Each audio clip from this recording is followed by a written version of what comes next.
Hello guys, this is Pallavi Kundu. Welcome back to our channel. Today we are going to discuss the topic female reproductive part and megasporogenesis.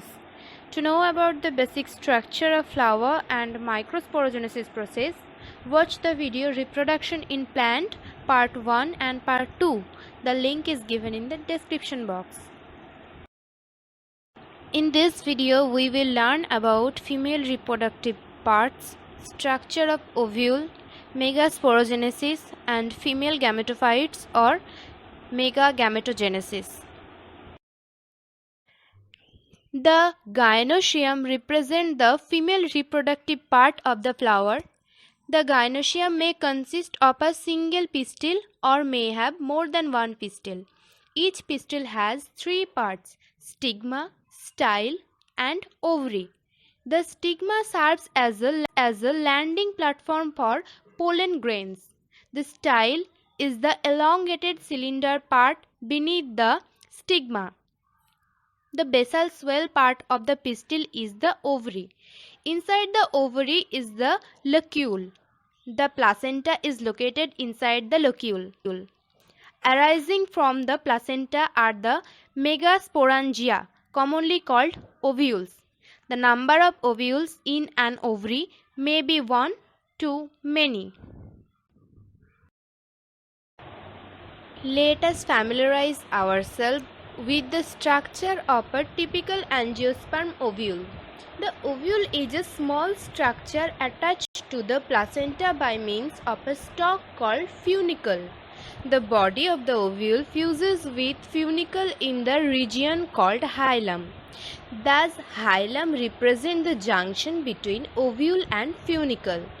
Each ovule has one or two protective envelopes called integuments. Integuments encircle the ovule except at the tip, where a small opening called the micropyle is organized.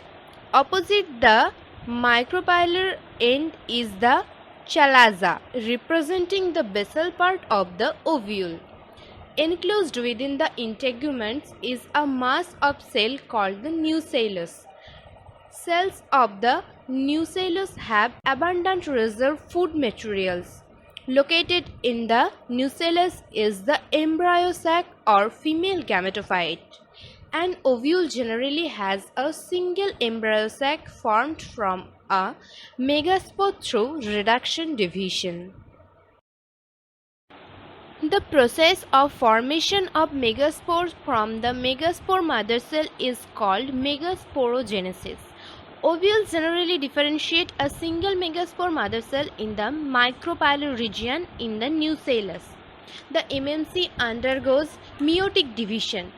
Meiosis results in the production of 4 megaspores.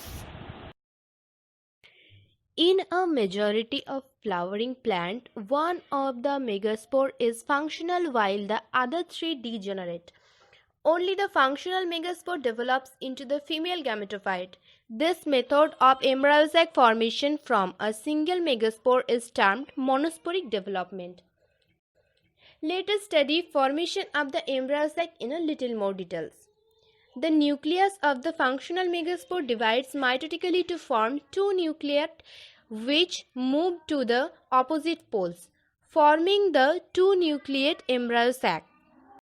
Two more sequential mitotic nuclear divisions result in the formation of the 4-nucleate and later the 8-nucleate stages of the embryo sac. It is of interest to note that these mitotic divisions are strictly free nuclear, that is, nuclear division are not followed immediately by cell wall formation. After the 8-nucleate stage, cell walls are laid down, leading to the organization of the typical female gametophyte or embryo sac. Observe the distribution of cell inside the embryo sac. 6 of the 8 nucleate are surrounded by cell walls and organized into cells.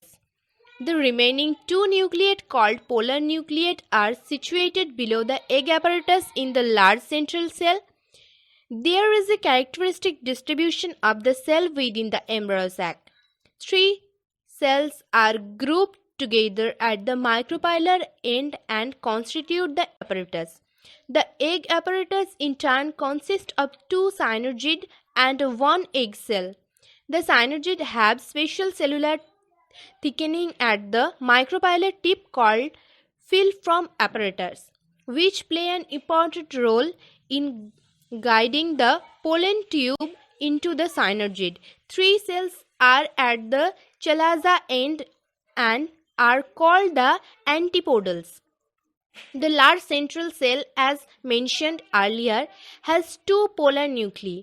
Thus, a typical angiosperm embryo sac at maturity through H nucleate is 7-celled. And hopefully I was able to explain sufficiently. If you want any further explanation on this topic, or if you have any question, please let us know in the comment section below, or mail us on the email ID given in the description box below. If you found this video informative and helpful, then subscribe the channel and hit the bell icon to get more videos.